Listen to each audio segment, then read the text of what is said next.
सांगली जिल्ह्यातील शासकीय औद्योगिक प्रशिक्षण संस्था इस्लामपूर येथे अभियांत्रिक व्यवसायातील wireman, fitter, electrician, mechanic motor vehicle, mechanic diesel, mechanic auto body painting, pump operator कम मेकॅनिक तसेच बिगर अभियांत्रिक व्यवसायामधील बेसिक कॉस्मेटॉलॉजी या ट्रेडसाठी प्रवेश प्रक्रिया सुरू आहे. संपर्क 88 493 965 आणि 9860 963 996. जे सरकार त्यांच्या नेतृत्वाखाली आलेलं आहे त्याच्या विश्वासदर्शक ठरावाच्या बद्दलचा आज विषय होता आणि तो मंजूर करण्यात आलेला आहे. त्याच्याबद्दल त्यांनी आपली मत या ठिकाणी व्यक्त केलं. अध्यक्ष महोदय, अनेक वर्ष मी देवेंद्रजींना या सभागृहामध्ये भाषण करत असताना बघितलं, परंतु देवेंद्रजी नेहमीचा उत्साह तुमच्या चेहऱ्यावर दिसत नव्हता. तुमचा जो जोश असायचा मी मुख्यमंत्री असतानाही पाहिलं आणि इथं विरोधी पक्ष नेते पण असताना पाहिलं. त्याच्यामध्ये सगळे पिन ड्रॉप सायलेन्स ठेवून ते तुमचं भाषण ऐकायचे. आज पण ज्यावेळेस आपण आज तुम्ही वकील आहात आणि वकिलीच्या पेशाने कसं हे योग्य आहे हे सांगण्याचा तुमचा प्रयत्न होता आणि कसं एकनाथराव शिंदेंनी आजपर्यंतची कारकीर्द ही दैदिप्यमान आहे हे पण सांगण्याचा प्रयत्न तुम्ही आता आपल्या भाषणामध्ये केला. खरं तर सभागृहाला मला सगळ्यांना एक गोष्ट माहिती द्यायची आहे की ह्यावेळेस जे काही विधिमंडळामध्ये आमदार निवडून आलेत त्या आमदारांच्या मध्ये जर सगळ्यात नशीबवान कोण असेल तर ते देवेंद्र फडणवीस आहेत. त्याचं कारण असं आहे की अजून 2.5 वर्षच झाली, अजून पुढच्या 2.5 वर्ष बाकी आहेत, पण 2.5 वर्षात देवेंद्रजी मुख्यमंत्री पण झाले, उपमुख्यमंत्री पण झाले आणि विरोधी पक्ष नेते पण झाले. कुठलं पद काय 2.5 वर्षामध्ये ठेवलं नाही. सगळी महत्वाची पदं ही तुम्ही त्या ठिकाणी भूषवली. अध्यक्ष महोदय, खरं तर 30वे महाराष्ट्राचे मुख्यमंत्री म्हणून एकनाथराव शिंदे साहेबांनी जबाबदारी स्वीकारली. कुणाला वाटलंही नव्हतं की असं काहीतरी घडेल. स्वतः देवेंद्रजींनी बोलत असताना सातत्याने सांगितलं एक शिवसैनिक, एक शिवसैनिक, एक शिवसैनिक. का सारखं सांगावं लागतं? ते जर शिवसैनिक आहेत तर सतत तेच सांगण्याची वेळ काय येते? याचा पण कुठंतरी आत्मचिंतन, आत्मपरीक्षण त्या बाबतीमध्ये झालं पाहिजे. एकंदरीतच ज्यावेळेस मुख्यमंत्री आणि उपमुख्यमंत्र्यांनी शपथ घेतली माझ्या माहितीप्रमाणे 30 जूनला आणि गोपनीयतेची शपथ घेतल्यानंतर राज्यपाल महोदयांनी 4 जुलैपर्यंत तुम्हाला विश्वासदर्शक ठराव मंजूर करून घेण्याचे निर्देश दिलेले होते आणि त्या पद्धतीने आजचा ठराव तुम्ही बहुमताच्या जोरावर मंजूर करून त्या ठिकाणी घेतलाय. आज आमची वेगळी भूमिका आहे कारण आम्ही विरोधी पक्षामध्ये आम्ही आमची भूमिका विरोधी मतदान करून त्या ठिकाणी व्यक्त केलेली आहे आणि लोकशाहीमध्ये हे चालतं. त्याच्यामध्ये सत्ता येते सत्ता जाते. मी नेहमी राज्यामध्ये फिरत असताना सांगतो ताम्रपट घेऊन कुणीच जन्माला आलेलं नाहीये आणि त्याच्यामुळं ह्या घटना घडत असतात. परंतु देवेंद्रजी, मी तुमचं भाषण फार बारकाईने ऐकत होतो. मला एक गोष्ट कळत नव्हती की तुम्ही इतकं एकनाथराव शिंदे साहेबांचं समर्थन करत होता, मग मागच्या टर्म मध्ये एकनाथराव शिंदे साहेब तुमच्या मंत्रिमंडळामध्ये जे होते त्यावेळेस फक्त रस्ते विकास महामंडळच खातं का त्यांना दिलं? ते एवढे कर्तृत्ववान होते? अजिबात नाही. जर नेता मोठा असला की खाती जास्त असतात. चंद्रकांत दादा पाटील तुम्हाला माहितीये, म्हणजे ज्याचं वजन असतं, जो नेता भारदस्त असतो. मुनगंटीवार साहेब, खरं आहे की नाही? तुमच्याकडं त्या ठिकाणी वन खातं होतं, वित्त होतं, नियोजन होतं, महसूल होतं, PWD होतं, कृषी होतं, सहकार होतं, कितीतरी महत्वाची खाती होती. जर आजचे राज्याचे मुख्यमंत्री एकनाथराव शिंदे साहेब आपण सांगताय तेवढे सर्व गुण संपन्न त्यांच्यामध्ये सगळी पात्रता होती, तर तुम्ही फक्त एक छोटस रस्ते विकास महामंडळ की त्याच्यामध्ये जनतेशी संबंधच नव्हता, फक्त हायवे करायचे, समृद्धी महामार्ग करायचा, टनेल करायचे, कोस्टल रोड करायचे, एवढंच होतं. जनतेशी संबंधित असणारं कुठलं डिपार्टमेंट तुम्हाला वाटलं मुख्यमंत्री म्हणून चला माझा अधिकार आहे मी आणखीन एखादं डिपार्टमेंट त्यांना देतो, का नाही दिलं? याचा पण कुठेतरी विचार झाला पाहिजे. हे विचार म्हणजे महाराष्ट्र पण विचार करेल आणि तुम्ही पण त्याच्या संदर्भातला विचार त्या ठिकाणी केला पाहिजे. आज खरं तर बऱ्याचशा गोष्टी न्यायप्रविष्ट आहेत. काही जण असं बोलत होते की बाबा न्यायप्रविष्ट गोष्टी असताना 11 तारखेला सुप्रीम कोर्टामध्ये तारीख आहे, त्याच्या सुनावणीमध्ये सुप्रीम कोर्ट काय निर्णय द्यायचा तो देईल, तो त्यांचा अधिकार आहे. परंतु मग तोपर्यंत विश्वासदर्शक ठराव त्या ठिकाणी येण्याचं काही कारण होतं का? परंतु तुम्ही विश्वासदर्शक ठराव या निमित्तानं घेतला. कोर्टाची लढाई कोर्टामध्ये चालेल, विधिमंडळातली लढाई विधिमंडळामध्ये चालेल. त्या संदर्भामध्ये कुणाला आम्हाला काही जास्त सांगायचं नाही. परंतु एक गोष्ट खरी आहे की मुख्यमंत्री महोदयांनी शपथ घेतली ती असताना सदस्यांच्या अपात्रतेचं प्रकरण न्यायप्रविष्ट असताना ठराव इतक्या घाईमध्ये तसा आणण्याची गरज नव्हती असं काही तज्ञ देखील बोलून दाखवतात. परंतु अनेक गोष्टी लांबणीवर टाकण्याचं काम मागच्या काळामध्ये राज्यपाल महोदयांनी केलंय. मला आठवतंय आम्ही सरकारमध्ये 2.5 वर्ष असताना शिंदे साहेब आपणच एकत्र कितीदा तरी राज्यपाल महोदयांना भेटायला जायचो आणि बऱ्याचदा सगळे गेल्यानंतर तुम्हाला मला राज्यपाल थांबवायचे, काही गोष्टी सांगायचे तुम्हाला आठवत असेल. आणि त्याच्यातून 12 आमदारांच्या बद्दलचा पण निर्णय राज्यपाल महोदयांनी दिला नाही. आता तर इतकं तर्फेनी काम चाललेलं आहे. राज्यपाल महोदय एकदम ऍक्शन मोड मध्ये आलेले आहेत. वास्तविक ते महामहिम आहेत, परंतु इतकी ऍक्शन फास्ट व्हायला लागलेली आहे की मागच्या काळात 12च्या असणाऱ्या आमदारांची नावं देखील त्यांनी आतापर्यंत त्याला मान्यता त्या ठिकाणी दिली नाही. पटोले साहेबांनी ज्या वेळेस विधानसभा अध्यक्षपदाचा राजीनामा दिला त्याच्यानंतर गेले 1.25 वर्ष आम्ही सातत्य वेगवेगळ्या अधिवेशनाच्या मध्ये त्याच्यामध्ये आमच्या बरोबर एकनाथराव शिंदे साहेब पण होते, कारण ते मंत्रिमंडळातले एक सिनियर मंत्री होते. आम्ही जायचो त्यांना म्हणायचो की आम्हाला तारीख द्या, आम्ही त्याच्याबद्दलचं कॅबिनेटला ठराव करायचो. परंतु अध्यक्षाची निवड शेवटपर्यंत नाही तर नाही लागली. आता मात्र अध्यक्षांची निवड ताबडतोब त्या ठिकाणी झाली. आणि हे सगळं करत असताना मागच्या 4 दिवसामध्ये ह्या सगळ्या घटना इतक्या फास्ट पाहायला मिळाल्या. त्याच्यातून ज्यांचा राजकारणाशी संबंध नाही अध्यक्ष महोदय अशा महाराष्ट्रातल्या जनतेच्या मनामध्ये शंका उपस्थित होती. विचार करतात की असं का घडतंय, ह्याच्यामध्ये कुणाची चूक आहे कुणाचं बरोबर आहे असा पण विचार करणारा एक वर्ग आहे. गेल्या 8-10 दिवसात राज्यामध्ये इतकं काही बरंच घडलं की शिवसेने सोडून म्हणजे म्हणताना बाहेर म्हटलं जातं की आता काल 39 होते, आज 40वा पण तुम्हाला मिळाला.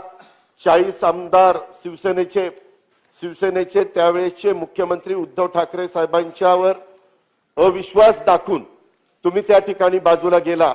त्याच्यावर उद्धव ठाकरे साहेबांना पद सोडावं लागलं. त्याच्यामध्ये शिवसैनिकांच्या मध्ये काय मेसेज गेला ह्याची जरा आपण माहिती घ्या. आता वरवर जरी दिसत असलं तर एक गोष्ट मी निश्चितपणे आजच्या या चर्चेच्या माध्यमातून महाराष्ट्रातला सांगू इच्छितो की ज्या वेळेस बाळासाहेब ठाकरेंनी निर्माण केलेली हिंदू हृदय सम्राट यांची शिवसेना ही फोडण्याचा प्रयत्न ज्यांनी केला किंवा त्याच्यातनं काही अडचणीमुळे बाहेर पडण्याचा प्रयत्न केला. इथं भुजबळ साहेब आहेत, भुजबळ साहेबांनी पण 18-19 आमदारांना घेऊन ते बाहेर पडले होते. परंतु त्याच्यानंतर उदय सामंत, गुलाबराव पाटील एकही आमदार नंतरच्या निवडणुकीत निवडून आला नाही. ही वस्तुस्थिती आहे. त्याच्यानंतर राणे साहेबांच्या बरोबर देखील शिवसेना फुटली. त्याच्यातही निवडणुका झाल्यानंतर किती आमदार निवडून आले ह्याचं जरा आत्मचिंतन आत्मपरीक्षण त्या ठिकाणी सगळ्यांनी केलं पाहिजे. अरे नाही रे बाबा, संदीपांजी मिरच्या झोंबल्या पाहिजे असं सांगताय की आता काय तुमचं बोलावं मी. म्हणजे तुम्ही मंत्री होता, आपण एकत्र काम केलं आणि तुम्ही तुमच्या कार्यकर्त्याला सांगताय असं काही त्याच्यामध्ये पाठव की मिरच्याच झोंबल्या पाहिजे. अरे काय मिरच्या झोंबल्या पाहिजे. गेल्या 8 दिवसात आपण सगळ्यांनी बरंच काही बघितलं. खरं तर अनेकांना इथनं गुजरातमध्ये सुरतला जायला मिळालं, सुरतवरून तिथं गुवाहाटीला जायला मिळालं, गुवाहाटीवरून गोव्याला जायला मिळालं.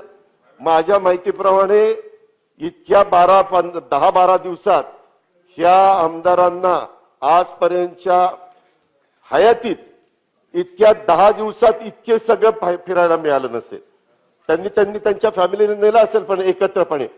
आणि त्याच्यातून मग आमचे शहाजी बापू, काय झाडी, काय डोंगर, काय हॉटेल, ओके ओके, काय हॉटेल आणि काय ओके. बापू आपण एकत्र निवडून आलो 80 मला वाटतं 95ला एकत्र आपण काम केलं. ह्याच्यामध्ये लगेच फार काही गोंधळून जायचं कारण नाही, ह्याच्यातलं लगेच वक्तव्य करण्याचं कारण नाही. ही मोठी लोक कधी एकत्र येतील कळणार पण नाही. तुम्ही राहाल पाठीमाग आणि हे बाकीचे म्हणतील की आम्ही कधी तसं म्हटलंच नव्हतं, त्यांना कळलं नाही तर आम्ही काय करायचं. मी दीपक केसरकर तुमचं अभिनंदन करतो आणि आमच्या शिंदे साहेबांचं पण अभिनंदन करीन. कारण ज्यावेळेस मुख्यमंत्री म्हणून तुमचा निर्णय झाला त्यावेळेस मला वाटतं गुवाहाटीला असणाऱ्या काही आपल्या सहकाऱ्यांनी नाच केला, डान्स केला, ठीक आहे. परंतु नंतर काय त्या टेबलावरच नाचायला लागले. हे बरोबर नाही. सत्ता येत असते, सत्ता जात असते. शेवटी आपण 5-5 लाख लोकांचं प्रतिनिधित्व करतो. सगळे आमदार सगळे बघत असतात आपल्याकडं, काय आपले आमदार कुठे गेलेत, कशाला गेलेत, काय चाललंय, काय नाही. त्याच्यामध्ये तुम्ही प्रवक्ता म्हणून दिलगिरी व्यक्त केली, परत अशी चूक होणार नाही अशा पद्धतीनं सांगितलं. कारण तुमच्यावर राष्ट्रवादीचे संस्कार पहिले झालेले होते, त्याच्यामुळे ते साहजिकच ते पुढे आलं. ही पण वस्तुस्थिती नाकारता येत नाही. अहो परंतु नेहमी एवढं जोरात पट्टीचं बोलणारे आमचे अब्दुल सत्तार पण कसे शांत आहेत. एकदाच फक्त बोलले बिर्याणी खायला जातो, परंतु नंतर ती बिर्याणी पण काढली नाही बाबांनी. अजून मंत्रिमंडळाचं सगळं स्थावर होईपर्यंत जास्त बोलायचं नाही अशा प्रकारची भूमिका अब्दुल सत्तारांनी बऱ्याच सहकाऱ्यांनी घेतलेली त्या ठिकाणी. प्रासंगिक करार असतो हे सांगा. नाही ते त्याला मी साक्षीदार आहे. आम्ही दोघं जवळ बसलो होतो त्यावेळेस तुम्ही जाता आम्हाला पण सांगितलं नाही सत्तार साहेब की आता इथून मी सुरतला चाललोय. सुरतला जायच्या आधी 2 तास आम्हाला दोघांना बसून गप्पा मारून गेलेत आमच्यापासून, अँटी चेंबर मध्ये बसून. ठीक आहे, हा ठीक आहे, तो तुमचा भाग आहे, तो तुमचा अधिकार आहे. तर प्रत्येकाला व्यक्ती स्वातंत्र्य, मत स्वातंत्र्य, त्याबद्दल मला काही बोलायचं नाही. परंतु एकंदरीतच मी एकनाथराव शिंदे साहेब, तुम्ही काल बोलत असताना आमच्या जयंत पाटील साहेबांनी पण काही मुद्दा उपस्थित केला होता. तुम्ही म्हणाला की मी उद्याच्याला बोलणार आहे. जरूर तुम्ही आता राज्याचे 13 कोटी जनतेचे मुख्यमंत्री म्हणून आजपासून विश्वासदर्शक ठराव पास केलेला आहे, त्याच्यावर कारभार त्या ठिकाणी पाहणार. हा कारभार बघत असताना लोकांच्या खूप काही अपेक्षा आहेत. त्याच्यामध्ये किती काही झालं तरी तुम्हाला सातत्याने हिंदू हृदय सम्राट बाळासाहेब ठाकरे यांना दैवत मानूनच पुढे त्या ठिकाणी काम करावं लागणार आहे. परंतु हे सगळं काम करत असताना आत्ताचे शिवसेनेचे प्रमुख उद्धव ठाकरे साहेब जे आहेत ते उद्याच्याला सांगणार की बाबा माझी शिवसेना कोण आहे, त्याच्यात काय आहे, हे त्यांच्या पद्धतीने सांगणार. आणि शिवसैनिकांचं मी एक बघितलं, मी त्याचा उल्लेख मगाशी देवेंद्रजी तुम्ही बाहेर असताना केला की शिवसेनेच्या नेत्याच्या बरोबर शिवसैनिक जात नाही, हा आजपर्यंतचा शिवसेनेचा इतिहास आहे. ही वस्तुस्थिती कोणी नाकारू शकत नाही. परंतु आता निवडणुका पुढे जिल्हा परिषद, तालुका पंचायत, नगरपालिका, महानगरपालिका, नगरपंचायतीच्या निवडणुका येतील. त्याच्यामध्ये आपल्याला सगळं चित्र त्या ठिकाणी पाहायला मिळेल. पण एका गोष्टीचं सगळ्यांना कुतूहल आहे, मगाशी देवेंद्र फडणवीस साहेबांनी ते सांगण्याचा प्रयत्न त्या ठिकाणी केला. परंतु एकंदरीत ज्यावेळेस भाजप आणि शिंदे साहेबांच्या बरोबर गेलेले 40 आमदार असं एकत्र सरकार करायचं ठरवलं, ते सरकार करत असताना मुख्यमंत्री म्हणून 106 आमदार असणारी व्यक्ती मुख्यमंत्री होत नाही, पण 40 आमदार असणारी व्यक्ती मुख्यमंत्री होते. ह्याच्यात निश्चितपणे काही काळं बेरं आहे. मी आज तुम्हाला सांगतो, हे तुम्ही वाक्य लक्षात ठेवा. कारण उद्याच्याला शिवसेनेचे भाजपचे कुणी 105 आमदार ज्यावेळेस काही मंत्र्यांच्या कामाला जातील आणि ते एकनाथराव शिंदेशी संबंधित असणारे शिवसेनेचे कोणी मंत्री असतील तर त्यांना ते बोलायला पण मागे पुढे बघणार नाही. आमच्या 105 मुळे तुमचं मुख्यमंत्री पद आहे. हा मनुष्य स्वभाव आहे. तुम्ही कुणी काही म्हणा, काम करताना लोक काय काय बोलतात, डॉक्टर कशाला नाही म्हणताय, त्याच्या संदर्भामध्ये हा मनुष्य स्वभाव आहे, हे कुणी नाकारू शकत नाही. परंतु एकंदरीतच शिंदे साहेब, आपण एकत्र 2.5 वर्ष त्या ठिकाणी काम केलं. वास्तविक तसा तुमचा स्वभाव थोडासा शांत, जास्त न बोलणं अशा पद्धतीचा आहे.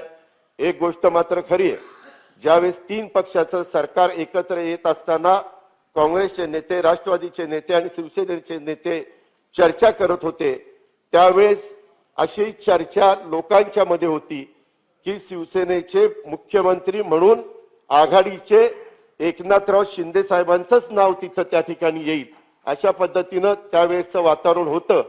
परंतु नंतर सगळ्यांनीच ते स्वतः उद्धवजींना आग्रह केल्यामुळं उद्धवजींनी ती जबाबदारी त्या ठिकाणी स्वीकारली. वास्तविक बऱ्याच जणांना असं वाटत होतं की उद्धवजी ती जबाबदारी स्वीकारतील का नाही स्वीकारतील, आणि त्याच्यानंतरच्या काळामध्ये ह्या सगळ्या गोष्टी त्या ठिकाणी घडल्या. काय घडल्या, कशामुळे घडल्या मला माहित नाही, परंतु मला एकनाथराव शिंदे साहेबांच्या एक गोष्ट लक्षात आणून द्यायची की एकंदरीतच आपण ज्यांच्या बरोबर त्या ठिकाणी गेलेला आहात ते पाहिल्यानंतर तुम्ही भाजपची ज्यावेळेस स्थापना झाली, मला वाटतं 1980 साली, त्यावेळेस पासून भाजपनी शिवसेनेची मदत घेऊन हळूहळू टप्प्याटप्प्याने पक्ष वाढवत नेला. 80ला 14 आमदार भाजपचे होते, 95ला 16 झाले, 90ला 16 वरून 42 झाले, 95ला 42 वरून 65 झाले, 99ला परत ते 56 झाले, 2004ला 54 झाले, 2009ला 46 झाले आणि 2014ला वेगवेगळ्या निवडणुका 4 प्रमुख पक्षांनी लढल्या, काँग्रेस, राष्ट्रवादी काँग्रेस, भाजप आणि शिवसेना. त्यावेळेस मात्र 122 आमदार भारतीय जनता पक्षाचे त्या ठिकाणी निवडून आले आणि आता 105 आमदार कालच्या 2019ला निवडून आलेलं चित्र आपण त्या ठिकाणी बघितलं. एकंदरीतच शिवसेनेच्या सोबत राहून भाजपने त्यांची ताकद वाढवण्याचं काम केलं. प्रत्येक जण आपापल्या पक्षाची ताकद वाढवण्याचं काम त्या ठिकाणी करत असतो, त्याच्यामध्ये वेगळं काही नाहीये. शेवटी आघाडी असली तरी आता पण शिंदे साहेब त्यांच्या ग्रुप वाढवण्याचा, त्यांची ताकद वाढवण्याचा प्रयत्न करणार, त्यांच्या विचाराच्या लोकांची, आणि देवेंद्र फडणवीस साहेब भाजप वाढवण्याचा प्रयत्न करणार. परंतु शिंदे साहेब, मी आजपर्यंत महाराष्ट्रातल्या लोकांना कोणाला बोललो नव्हतो, परंतु आज मला सांगायचंय, तिकडं गेल्यानंतर ही अनैसर्गिक युती आणि काँग्रेस आणि राष्ट्रवादीने, विशेषतः राष्ट्रवादीनं आमच्यावर अन्याय केला, आमच्यावर अन्याय केला, आमच्यावर अन्याय केला, अशा पद्धतीचा पाढा वाचण्याचं काम अनेकांनी केलं. वास्तविक देवेंद्रजी, चंद्रकांत दादा, सुधीरजी, बबनराव, हरिभाऊ नाईक साहेब, तुम्ही सगळ्यांनी, तुम्हाला माहिती आहे गिरीशजी, अशोक शेलार साहेब, मी काम करत असताना असा भेदभाव सहसा कधीच करत नाही.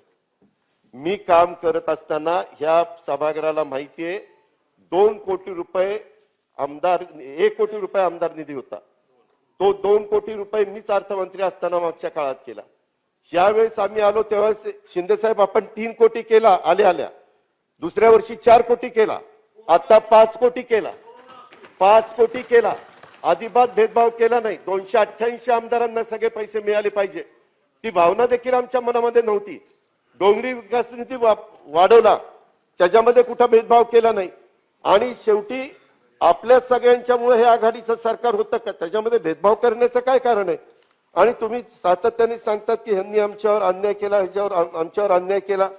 मला सभागृहाला या निमित्तानं सांगायचंय की खरं तर नगर विकास खात्याला शिंदे साहेब पहिल्या वर्षी 19-20ला 6 महिने आपलं सरकार होतं, 3061 कोटी रुपये आपण दिले.